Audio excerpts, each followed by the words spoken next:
Salut les gars.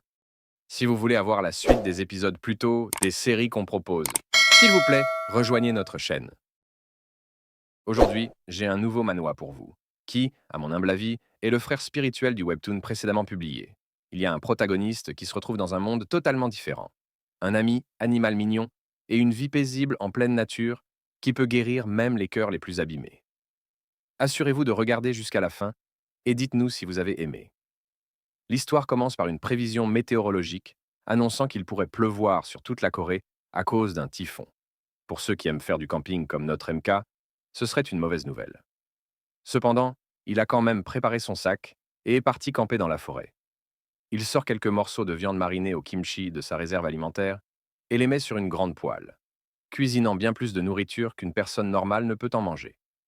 Ensuite, il ouvre une boisson bien fraîche, chacal, et savoure son goût en se disant qu'il n'a pas d'importance s'il pleut ou s'il tombe des cordes, car l'endroit où il séjourne est unique. Soudain, certains de ses amis arrivent, et notre MK est ravi d'avoir cuisiné beaucoup de nourriture à l'avance. Un soldat vétéran s'approche joyeusement de lui, en lui demandant s'il a encore un peu de son excellent breuvage. Ensuite, il y a un homme bête, calme, et sa fille sauvage, qui deviennent fous à la vue de la nourriture. Il y a aussi un vieux sorcier et une jolie elfe, avec un oiseau bleu sur son bras. Ils entourent notre MK dans son campement situé dans un espace ouvert entre les grandes montagnes et les forêts luxuriantes. Si vous ne l'avez toujours pas compris, notre protagoniste ne campe pas sur Terre. Eh bien, ce n'est qu'un aperçu du futur, et la véritable histoire commence plusieurs mois avant cela, dans un petit village en Corée. Une voiture s'arrête devant un vieux bâtiment. Un homme demande à son ami si c'est le magasin que son grand-père dirigeait et dit qu'il a une bonne ambiance. L'homme demande à son ami masqué, qui était le chef le plus célèbre de Corée, s'il va vraiment ouvrir un restaurant ici. Le gars masqué sort de la voiture en demandant à son ami de bien vérifier la zone, car il craint que les paparazzis ne le trouvent. Son ami dit que personne ne le suivra si loin dans la campagne. Il retire son masque en signe d'accord. Eh bien, vous pourriez penser que le gars masqué vit dans un monde de célébrités et souffre de la maladie des célébrités, mais il est en fait une célébrité.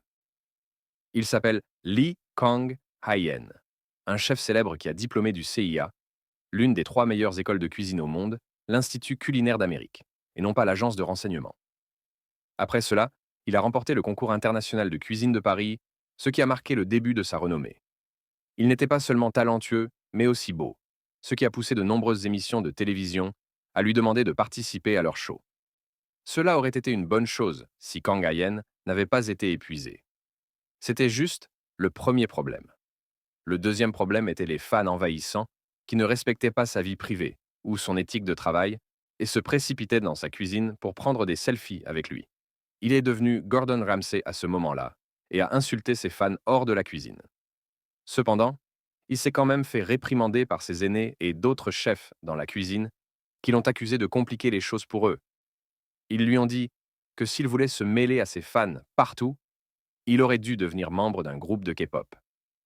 Cela ne s'est pas arrêté là, et une armée de trolls en ligne s'en est prise à Kang Hayen. Il disait qu'il était juste populaire, à cause de son visage, et que ses compétences culinaires n'étaient pas si bonnes. Certains l'ont même qualifié de horrible, pour avoir crié sur ses fans, et ont dit que sa nourriture était moyenne au mieux. Kang Hayen est devenu déprimé en lisant tout cela, et maintenant, il est fatigué de l'attention. C'est pourquoi il est venu dans la boutique que son grand-père dirigeait dans son village. Son ami lui demande de reconsidérer sa décision d'ouvrir un restaurant ici, car il ne gagnera pas beaucoup.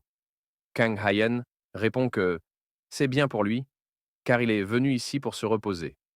Son ami se moque de lui en disant que les gens qui veulent se reposer ne lancent pas de commerce. Mais Kang Hayen répond que cuisiner est comme se reposer pour lui. Après avoir apporté tous ses bagages à l'intérieur, l'ami de Kang Hayen dit qu'il a faim.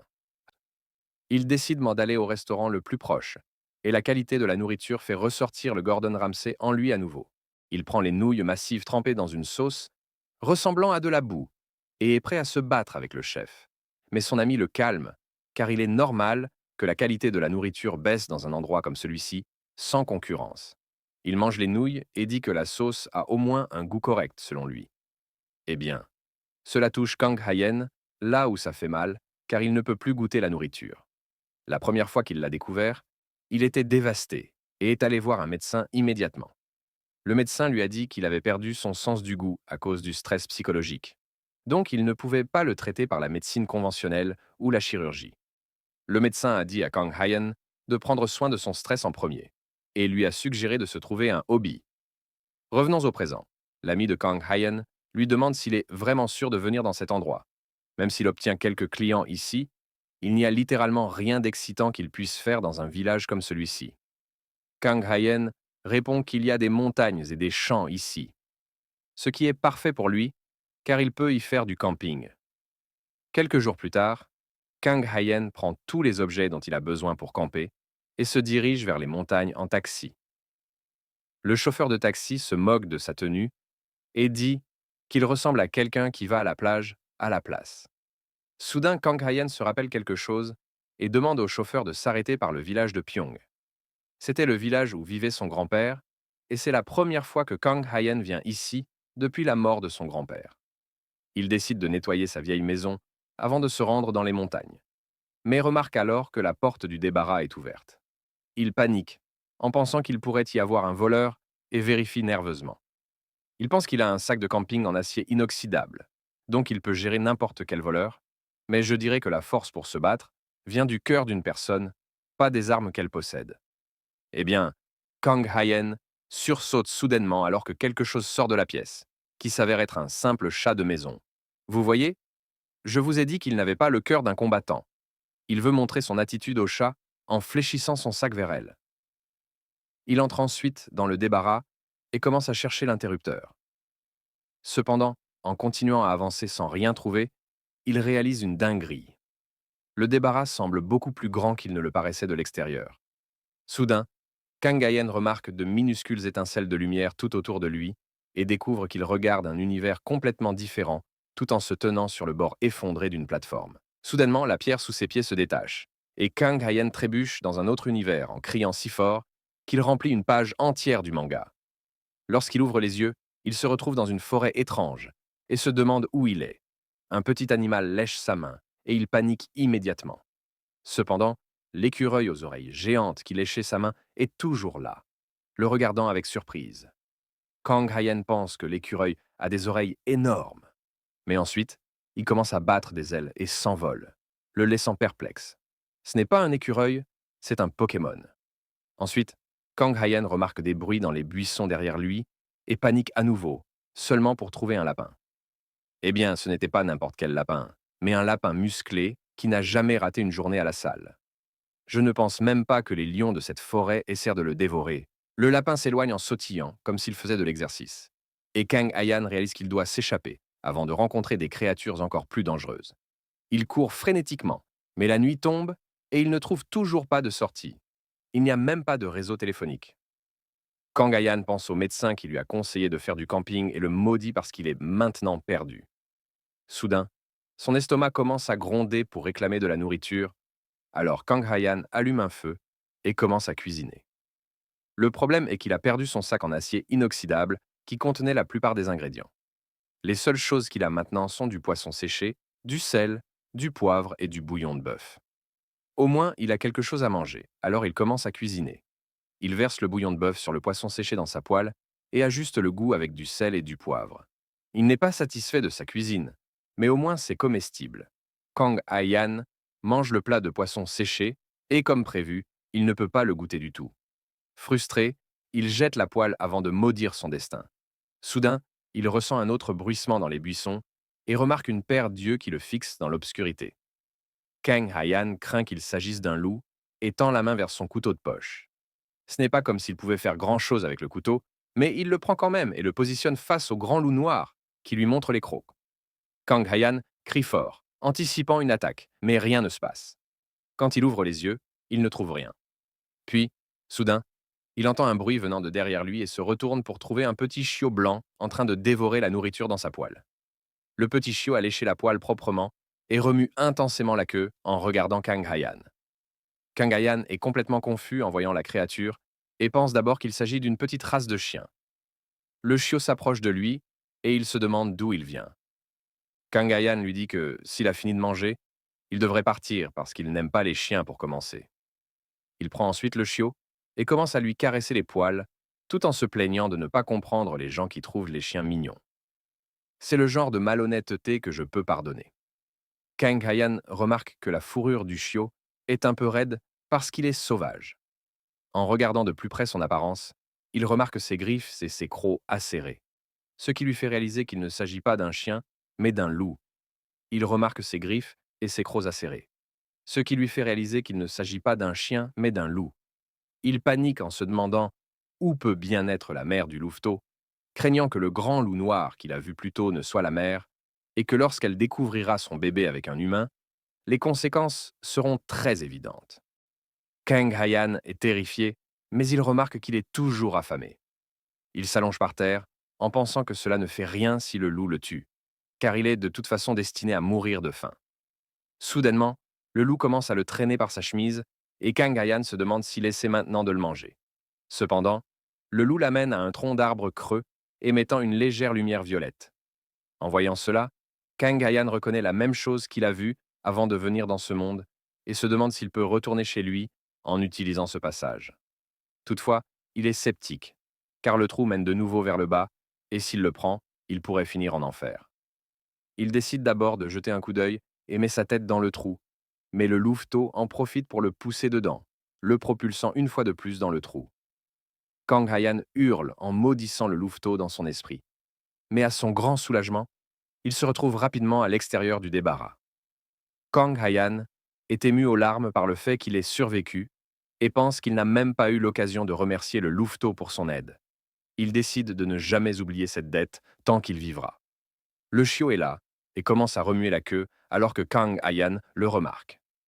Kang Hayan n'a d'autre choix que de l'emmener chez lui. D'abord, il donne un bain au chiot, qui se transforme en véritable toupie en projetant de l'eau partout. Ensuite, il décide de donner un nom au chiot et choisit des noms comme riz blanc, sucre blanc, etc. Je pense que lui donner le nom de crème glacée à la vanille serait bien mieux que ces noms ridicules. Après cela, Kang Hayan dort paisiblement avec le loup à ses côtés. Le lendemain, en s'étirant après s'être réveillé, Kang Hayan se rend compte qu'il n'a pas aussi bien dormi depuis longtemps. Ensuite, il apporte de la nourriture pour chien pour son chiot, qu'il a nommé riz blanc. Mais le chiot refuse de la manger. Kang Hayan apporte de la nourriture pour chat, et même de la nourriture pour lapin. Mais riz blanc n'en veut pas. Kang est maintenant irrité et décide d'ignorer le louveteau et de manger quelque chose. Il cuisine beaucoup pour quelqu'un qui ne peut pas goûter la nourriture, espérant qu'il y ait au moins quelque chose qu'il puisse apprécier. Cependant, avant de pouvoir commencer à manger, riz blanc saute sur la table et commence à dévorer la nourriture qu'il a préparée. Kang Hayan essaie de l'éloigner, mais il remarque quelque chose de particulier. Riz blanc ne mange que les choses que Kang Hayan a lui-même cuisinées et ignore tous les aliments transformés industriellement.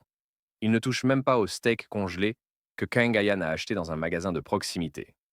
Cela donne une idée à Kang Hayan qui réalise que son loup de compagnie pourrait bien être un gourmet. Il prépare un test pour lui. Il présente 2 assiettes de steak qu'il a lui-même cuisinées devant riz blanc. Il a utilisé la même qualité de viande et la même méthode de cuisson pour les 2 plats. Mais la sauce est différente. L'une a une sauce commerciale, tandis que l'autre est sa sauce originale qui a reçu de nombreux éloges lors de la compétition internationale de cuisine.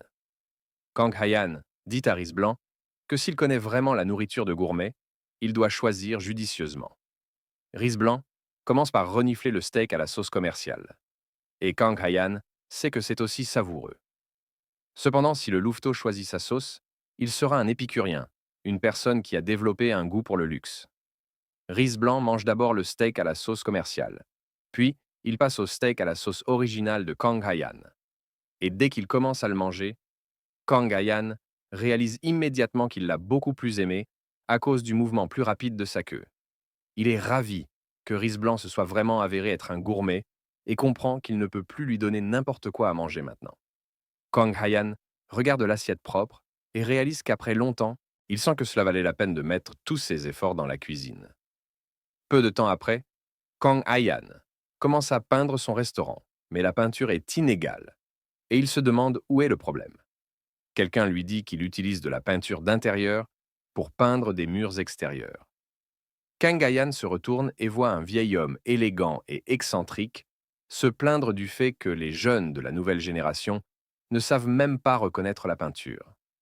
Kang Hayan est surpris en voyant le vieux dur à cuire et enlève sa casquette pour lui demander qui il est. L'homme enlève ses lunettes et révèle qu'il est le chef de ce village.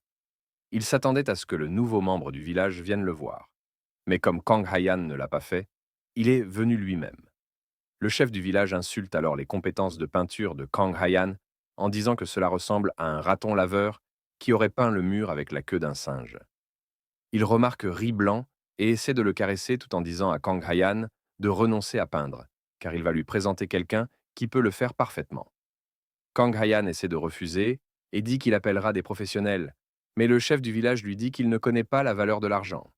Il lui dit de se libérer le week-end parce qu'il va lui amener quelqu'un de la région pour l'aider. Pendant tout ce temps, Riz Blanc a esquivé habilement les avances de l'homme âgé. Le week-end arrive et le chef du village amène un homme nommé Young Min-ho qui l'aidera à peindre la boutique. Ils commencent tous deux à examiner le mur et Kang Hayan se demande pourquoi ils travaillent si dur pour un étranger. Le vieil homme demande alors si cet endroit va devenir un restaurant et Kang Hayan explique qu'il envisage d'en faire un restaurant italien. Le vieil homme ne sait pas ce que signifie italien, alors Kang Hayan dit simplement que ce sera un restaurant occidental. Min-ho devient nerveux en entendant cela et demande s'il va vendre des côtelettes de son restaurant occidental. Plus tard, il explique que sa femme adore les côtelettes de et que le restaurant où ils allaient habituellement est fermé. De plus, sa femme est enceinte, donc ils ne peuvent pas aller loin. Min-ho a essayé de préparer des côtelettes lui-même, mais elles avaient l'air si mauvaises qu'il pensait qu'elles pourraient nuire au bébé. Kang Hayan pense que les côtelettes sont faciles à préparer, même si elles ne sont pas au menu. Mais le problème est qu'il ne peut pas offrir de la nourriture aux clients dont il ne connaît pas le goût. Il est sur le point de refuser, quand il remarque le regard excité de Riz Blanc derrière lui. Kang Hayan trouve soudain la réponse à sa question de savoir comment connaître le goût de la nourriture. Il se lève et dit à Min-ho qu'il peut faire des côtelettes pour lui. De porc pour eux. Plus tard, Kang Hayan commence à préparer les escalopes en se basant sur la description que Min-ho lui a donnée. D'après ses indications, la sauce était plus marron que rouge et sucrée grâce aux tomates. Kang Hayan comprend rapidement que douceur et tomate signifient ketchup. Il prépare tous les ingrédients et demande à Riz Blanc de se préparer à jouer son rôle de goûteur officiel. Kang Hayan prépare un premier lot d'escalopes de porc et les présente à Riz Blanc. Mais il remarque que sa queue ne remue pas assez vite, signe que le plat n'est pas encore à la hauteur. Cette constatation le blesse, alors il commence à préparer plusieurs itérations des escalopes. Pendant ce temps, il garde un œil attentif sur son dispositif de mesure du goût, qui n'est autre que la queue de Riz Blanc. Lorsqu'il parvient enfin à trouver la meilleure variante, Riz Blanc est aussi complètement repu. Kang Hayan se sent soulagé et heureux d'avoir retrouvé le plaisir de cuisiner grâce à ce mesureur de goût. Le lendemain, Min-ho arrive accompagné de sa femme. Celle-ci est très enthousiaste à l'idée de manger dans un nouveau restaurant et explique que cela fait longtemps qu'elle n'a pas mangé d'escalopes de porc. Kang Hayan leur sert bientôt ses escalopes spéciales, et la femme de Min-ho est immédiatement impressionnée par leur apparence et leur odeur. Elle en prend une bouchée, tandis que Min-ho et Kang Hayan attendent avec impatience sa réaction. Elle déclare que les escalopes du restaurant de campagne étaient bonnes, mais que celles-ci sont bien meilleures. Elle est ravie et s'exclame que la sauce a un goût similaire, mais que la viande est bien plus croustillante et juteuse. Elle se met alors à discuter avec Min-ho de leur premier rendez-vous. Ils avaient mangé des escalopes ce jour-là, et elle se rappelle comment Min-ho la regardait tout le temps au lieu de manger. Le grand homme rougit en entendant cela, et sa femme ajoute qu'elle a commencé à aimer les escalopes de porc à partir de ce jour-là. Avant cela, elle ne les appréciait pas tellement. Elle explique que ce n'était pas tant les escalopes qu'elle chérissait, mais les doux souvenirs partagés avec Min-ho. Kang Hayan est heureux de voir ses clients si satisfaits, et, en se retournant, il remarque qu'il a donné un peu trop à manger à Riz Blanc. Il le complimente pour son bon travail, et Riz Blanc répond par un bon vieux « waf ». Plus tard, Kang Hayan commence à revoir ses idées pour le restaurant. Au lieu d'ouvrir un restaurant italien, il décide de créer un menu de plats occidentaux basé sur les envies de ses clients. Bien que des restaurants avec des menus flexibles existent déjà, ils sont généralement très haut de gamme et chers. Kang Hayan pense qu'il devra improviser à mesure qu'il gérera son restaurant. Mais avant tout, il doit s'occuper de Riz Blanc, qui semble déprimé.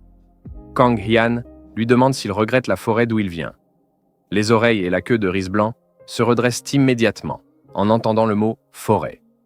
Kang Yan réalise alors que ramener un animal dans son habitat d'origine est probablement la meilleure chose à faire, même si cela le rendra un peu seul. Cependant, lorsqu'il se rappelle du Pokémon écureuil et du gigalapin, Kang Yan commence à frissonner de peur et il décide d'annuler sa visite. Mais Riz Blanc le regarde avec des yeux de chiot innocent. Kang Yan lui dit qu'il ne se laissera pas avoir, mais apparemment, le charme des yeux de chiot innocent est irrésistible, et il finit par retourner dans la forêt d'un autre monde. Il s'inquiète pour lui-même et espère seulement que tout ira bien. Il promène Riz Blanc dans la forêt en se demandant si c'est une dimension parallèle, comme dans les bandes dessinées qu'il lit. Soudain, il entend le bruit de l'eau et se dirige vers la source pour voir ce qu'il en est. Ce qu'il découvre le laisse bouche bée. Un lac magnifique s'étend devant lui, si beau que Kang Yan en reste sans voix.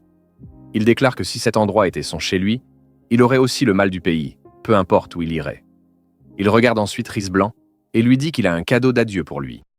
Kang Yan sort un grill portable de son sac à dos et annonce au louveteau qu'il va lui préparer de la viande de qualité. Riz Blanc est déjà surexcité à cette idée. Kang Yan fait fondre du beurre, laisse un steak premium grésillé dessus, puis ajoute du sel et du poivre. Riz Blanc adore le résultat, et sa queue remue si vite que Kang Yan croit qu'il va bientôt se transformer en hélicoptère. Kang Yan observe le lac et se rend compte qu'il manque quelque chose. Une canette de coca bien fraîche chacal, indispensable pour profiter d'une telle vue. Il boit une canette et s'apprête à donner la réaction cliché que tout le monde a après avoir bu.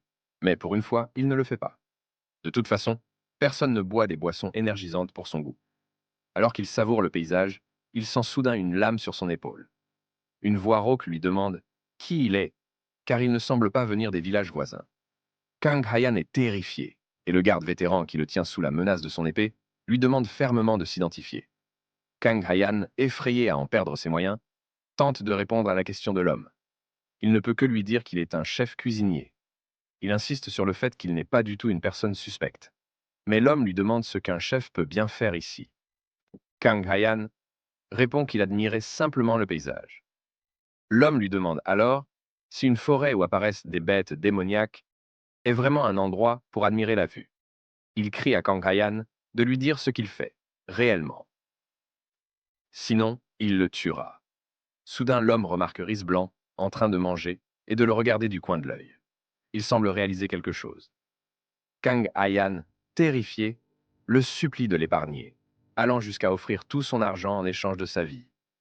Mais il se rend compte que la monnaie de la terre ne lui servira à rien ici, et pense qu'il devra la faire échanger d'une manière ou d'une autre. Cependant, l'homme baisse tranquillement son épée et s'excuse auprès de Kang Hayan pour sa réaction excessive. Il explique que cette forêt est un endroit où les gens ordinaires ne peuvent pas entrer. L'homme rengaine son épée et se présente comme Randolph, un chevalier du territoire voisin. Kang Hayan se présente aussi et se demande pourquoi l'attitude de Randolph a soudainement changé. Randolph lui explique qu'il est accompagné d'un loup blanc, une créature qui n'apparaît que dans les légendes, ce qui prouve qu'il n'est pas une mauvaise personne. Kang Hayan est confus, alors Randolph décide de lui en apprendre davantage. Il lui explique que les loups blancs sont une race ayant hérité du sang du dieu loup primordial. Ce dieu loup est censé posséder des yeux capables de distinguer le bien du mal, en plus d'une grande sagesse. Les loups blancs, descendants de ce dieu, ont hérité de certaines de ses capacités. Randolph explique à Kang Hayan que le fait qu'un loup blanc l'accompagne prouve qu'il est une bonne personne. En entendant que Riz Blanc est un descendant d'un dieu, tout devient clair pour Kang Hayan. Son immense appétit et sa rapidité s'expliquent parce qu'il est une créature semi-divine. Randolph remarque alors que tout repas pris dans un endroit aussi magnifique a forcément quelque chose de spécial. Son regard se porte sur le steak premium que Kang Hayan a cuisiné, et il lui demande ce que c'est. Kang Hayan lui révèle que c'est du bœuf, et propose au chevalier d'en goûter. Randolph prétend avoir déjà mangé, mais ajoute ensuite « Je plaisante !» car il n'a rien mangé du tout. De plus, la viande sent tellement bon qu'il serait incapable de résister, même s'il était déjà repu. Il demande avec impatience une bouchée, et Kang Hayan lui donne un morceau. Randolph est époustouflé par le goût incroyable de cette viande tendre et juteuse. Il remarque ensuite la canette de bière que Kang Hayan tient en main et lui demande ce que c'est. En apprenant qu'il s'agit d'alcool, il demande si cela vient de l'endroit où Kang Hayan vit. Curieux, il hésite, et Kang Hayan lui demande par politesse s'il veut en goûter. Randolph, tout en prenant la canette avec précaution, répond qu'il a simplement demandé par curiosité et qu'il n'en a pas vraiment besoin, mais qu'il ne peut refuser si Kang Hayan insiste autant. Kang Hayan décide alors de lui donner une canette neuve, et Randolph la boit d'un trait.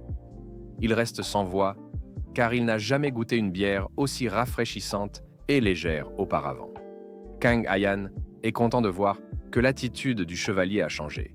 Il est passé de garde menaçant à touriste curieux. Randolph le remercie pour ce festin et déclare qu'il ne peut pas partir sans lui rendre l'appareil. Il lui dit que s'il vient en ville, il pourra demander à n'importe qui l'adresse du capitaine des chevaliers Randolph, et ils lui indiqueront le chemin. Cependant, Kang Hayan ne sait pas trop à quel rang correspond un capitaine des chevaliers, alors il reste un peu perplexe. Randolph pense que, puisque Kang Hayan ne réagit pas malgré cette information, il doit vraiment être une personne extraordinaire. Sur ce, Randolph lui dit que, tant qu'il a le loup blanc à ses côtés, il n'aura rien à craindre, peu importe les créatures qu'il croisera. Il retourne à sa patrouille en disant à Kang Hayan qu'ils se reverront. Kang Hayan est surpris d'entendre cela, car Randolph vient de boire de l'alcool en service, et il se demande si c'est acceptable dans ce monde. Mais honnêtement, c'est une chose étrange et stupide à se demander quand on a un adorable loup demi-dieu à côté de soi qui réclame de la nourriture. Kang Hayan donne tout le reste de son repas à Riz Blanc. Il pense à quel point sa vie est devenue animée grâce à lui. Il ressent une légère tristesse à l'idée de le laisser ici, mais il se dit que c'est pour le mieux.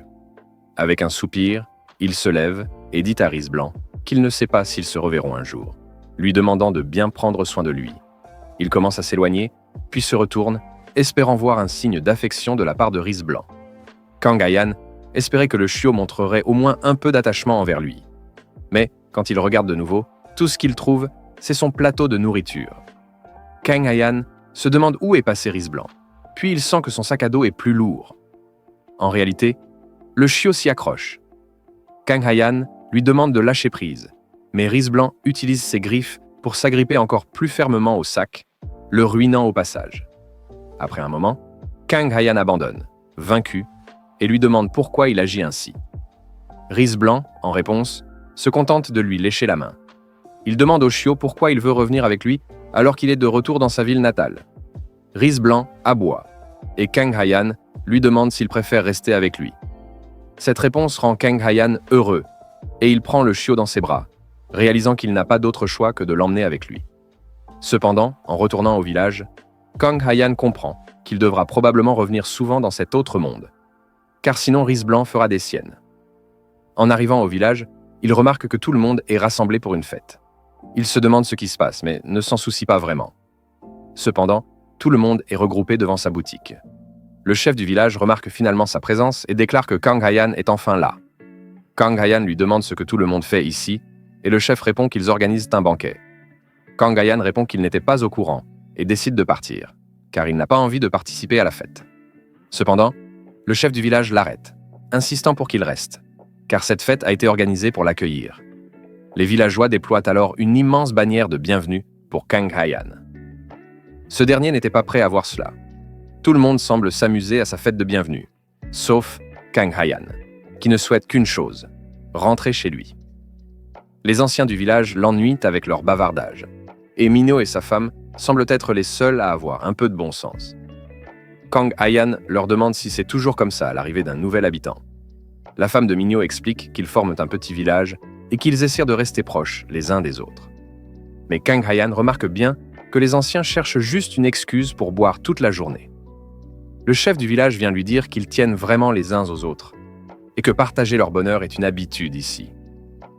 Cependant, Kang Hayan commence à douter de sa sincérité lorsqu'il remarque que l'homme porte des capsules de bouteilles comme accessoire. Le chef retourne boire avec ses amis, mais Kang Hayan pense que cette fête est tout de même une bonne idée pour promouvoir son restaurant. Pendant que tout le monde s'amuse, Kang Hayan réalise que Riz Blanc a disparu.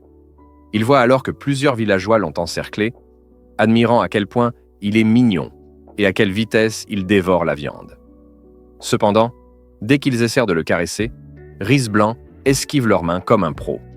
Après avoir échappé à tout le monde grâce à son agilité, Riz Blanc traverse rapidement la fête, volant toute la viande la plus chère avec une telle vitesse que personne ne comprend ce qui se passe. Kang Hyan fait semblant de ne pas connaître Riz Blanc, et tous ses souvenirs émus s'effacent en pensant qu'il aurait dû le laisser dans la forêt. Soudain, il remarque un garçon assis seul dans un coin. La grand-mère du garçon arrive avec de la nourriture pour lui, mais il la repousse violemment. Kang Hyan n'apprécie pas cette scène. Le garçon Sang-gu s'enfuit alors que sa grand-mère tente de lui parler. Le chef du village s'approche de l'ancienne pour lui demander ce qu'il s'est passé.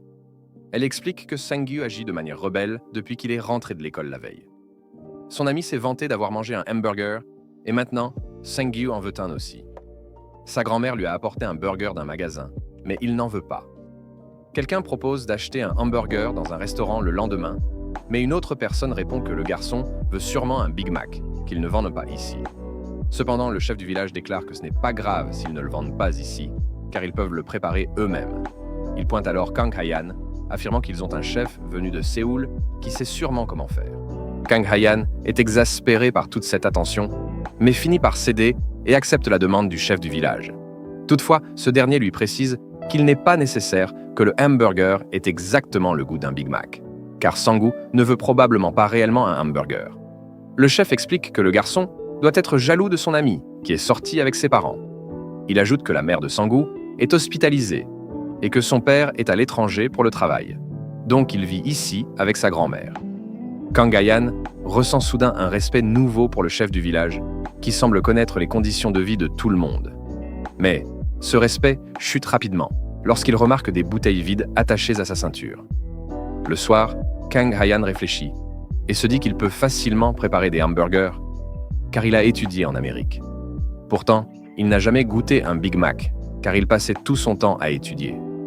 Malgré cela, il pense qu'il doit au moins faire cet effort pour les villageois, surtout parce que son animal de compagnie mange toute leur viande. Riz Blanc, en entendant cela, devient nerveux et tente d'agir de manière mignonne pour amadouer Kang Hyan, qui lui ordonne de se taire, précisant qu'il n'aura plus de nourriture. Riz Blanc est contrarié, mais Kang Hyan lui dit qu'il devra goûter quelque chose pour lui. Il crée un hamburger pour Riz Blanc en se basant uniquement sur une photo, mais l'indicateur de goût ne s'emballe pas. Kang Hyan se rappelle alors pourquoi il est allé en Amérique avec une passion pour la cuisine. Il n'a jamais mis autant de cœur dans autre chose que dans la cuisine. Il se demande ce que le Kang Hyan du passé penserait de lui en le voyant ainsi, et il n'est pas satisfait. L'idée de créer une simple imitation pour satisfaire un enfant le déçoit, tout comme le fait que le chef du village lui ait dit que ce n'était pas grave si le goût n'était pas identique. Il noue son tablier et met sa coiffe, déclarant qu'il n'a jamais cuisiné à moitié auparavant, et ne commencera pas maintenant. Le lendemain, alors que Kang Hyan travaille sa magie en cuisine, Sang-gu attend dans son restaurant. Sa grand-mère est là avec lui, ainsi que Minyo et sa femme. Ils essaient de motiver le garçon en disant que Kang Hyan peut cuisiner n'importe quoi, mais cela ne semble pas le réjouir. Soudain, Kang Hyan arrive avec un hamburger et tout le monde est émerveillé par son apparence. Sang-gu prend une bouchée et ressent une explosion de saveur dans sa bouche, une véritable sensation de liberté. Il se tourne avec excitation vers sa grand-mère pour lui dire à quel point le burger est délicieux. L'ancienne dame sourit, heureuse de voir son petit-fils enfin content. Cependant, Sang-gu devient soudain triste, submergé par la culpabilité. Il avoue qu'il voulait simplement voir sa mère. Il révèle qu'il a exigé un bon hamburger parce qu'il pensait que sa grand-mère l'emmènerait à Séoul pour en manger un et qu'il pourrait ainsi voir sa mère là-bas. Il commence à pleurer tout en s'excusant auprès de sa grand-mère pour son comportement. Elle lui prend doucement le visage entre ses mains et le serre dans ses bras, s'excusant de ne pas avoir compris à quel point il souffrait en silence. Sang-gu pleure, affirmant qu'il est heureux de vivre avec elle, et tous deux s'excusent l'un envers l'autre. Soudain, Kang Hyan intervient et déclare qu'il va bientôt à Séoul. Il demande au garçon s'il veut venir avec lui. Tout le monde est choqué d'entendre cela. Kang Hyan dit à Sang-gu qu'ils pourront passer par l'endroit qu'ils souhaitent visiter et manger un burger ensemble. Le garçon s'illumine à cette idée, et sa grand-mère remercie Kang Hyan. C'est seulement à ce moment que Kang Hyan réalise qu'il s'est un peu emporté. Cependant, en voyant les sourires de Sang-gu et de sa grand-mère, il se dit que cela ne posera pas vraiment problème.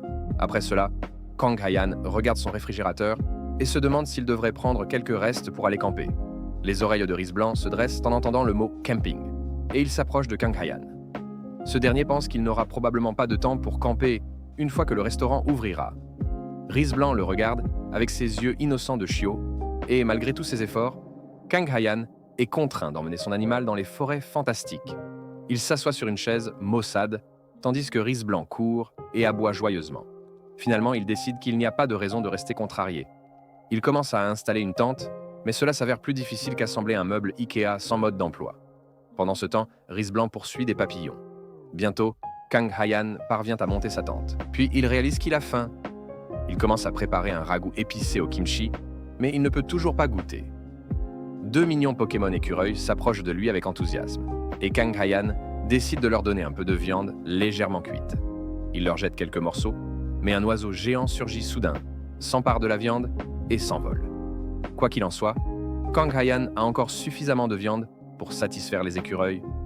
Il est également satisfait de simplement s'asseoir dans la nature et ne rien faire. Il se dit que c'est probablement ce qu'on appelle le toucher guérisseur de la nature. Ensuite, il se demande où est passé Riz Blanc et suppose qu'il reviendra pour le dîner. Cependant, il ignore qu'une créature est cachée dans les buissons, bavant en regardant la nourriture qu'il mange. Kang Hyan remarque le bruissement des feuilles et pense que Riz Blanc est de retour. Mais soudain, autre chose fonce sur le bol de nourriture qu'il tient dans ses mains. Kang Hyan montre des réflexes dignes d'un pilote de F1 et éloigne instantanément le bol de l'attaquant. Il est maintenant sur ses gardes et découvre que l'attaquant est une jeune fille bête sauvage. Kang Hyan remarque les oreilles félines et la queue de la fille et est confus. Il se demande si elle fait partie de ces peuples bêtes qu'on voit dans les séries isekai fantastiques. Mais cela ne devrait pas être sa principale inquiétude, car la fille chat est féroce. Elle grogne en bondissant sur lui, mais les réflexes de Kang Hyan ne sont pas un coup de chance, et il esquive son attaque une fois de plus. Cependant, la fille ne semble pas prête à abandonner. Kang Hyan se demande où est Riz Blanc quand il en a vraiment besoin. Il essaie de régler la situation pacifiquement et réalise que la fille chat pourrait avoir faim. Il lui montre le bol de nourriture et elle se calme instantanément. Kang Hyan pose le bol au sol et lui dit qu'il lui donnera à manger si elle s'en va tranquillement. La fille ne le croit pas et s'approche prudemment de la nourriture, mais son odeur et son aspect la séduisent, et elle commence à saliver. Elle prend une bouchée directement avec sa bouche, mais une explosion de piment envahit ses papilles. Elle tombe au sol en criant. Kang Hyan comprend que le ragoût de kimchi est peut-être trop épicé pour elle et décide de lui proposer de l'eau. Cependant, la fille se calme d'elle-même, et une fois que le piquant disparaît, la délicieuse saveur de la viande et des légumes émerge. Elle se relève et recommence à manger avec appétit, ce qui fait comprendre à Kang Hyan que le plat lui plaît, finalement. Soudain, Riz Blanc revient juste à temps pour son repas. Kang Hyan se plaint qu'il aurait pu arriver un peu plus tôt. Il va réchauffer le ragoût pour lui, mais Riz Blanc remarque la fille chat en train de manger la nourriture qui lui est destinée. Riz Blanc ne tolère pas cela et lui fonce immédiatement dessus. Kang Hyan lui dit d'arrêter et de ne pas la provoquer. Mais le chiot-loup est aveuglé par la colère. Il continue de se battre avec la fille chat, tandis que Kang Hyan tente de les séparer. Riz Blanc semble avoir l'avantage, et la fille chat commence à pleurer après qu'il lui a écrasé le nez. Elle tente de bondir sur lui, et Kang Hyan essaie d'éloigner Riz Blanc. Soudain, la situation se calme immédiatement lorsqu'un homme-chat arrive sur les lieux et attrape la fille en plein vol.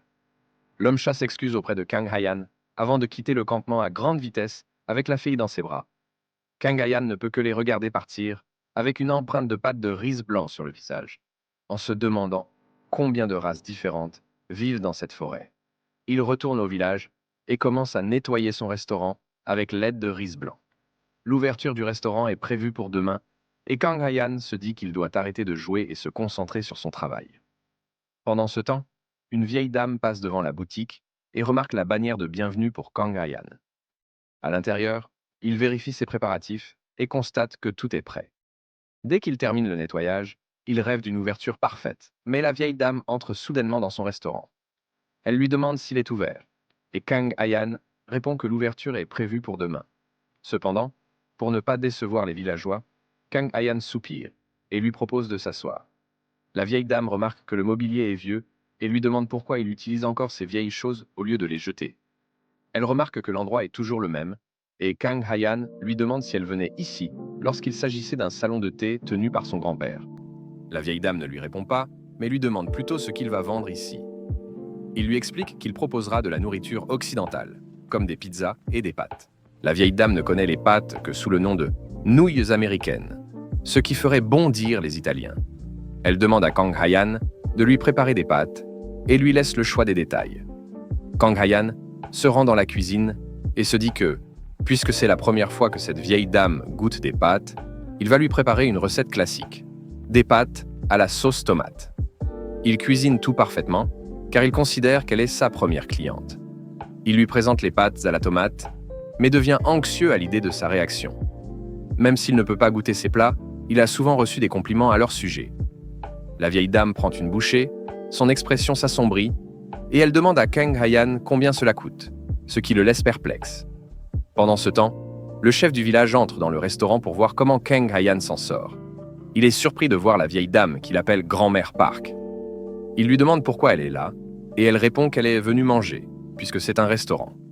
Le chef du village lui rappelle que l'ouverture est prévue pour demain. Mais la vieille dame lui répond qu'elle part maintenant qu'elle a fini de manger.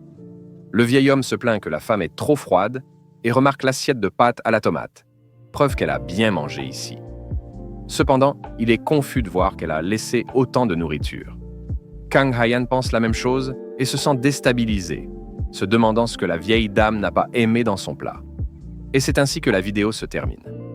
Donnez-nous votre avis sur cette histoire dans les commentaires et laissez un like si elle vous a plu. Abonnez-vous pour plus de contenu. Dites-moi en commentaire si vous voulez la suite de cet épisode et merci d'avoir regardé. À la prochaine les amis.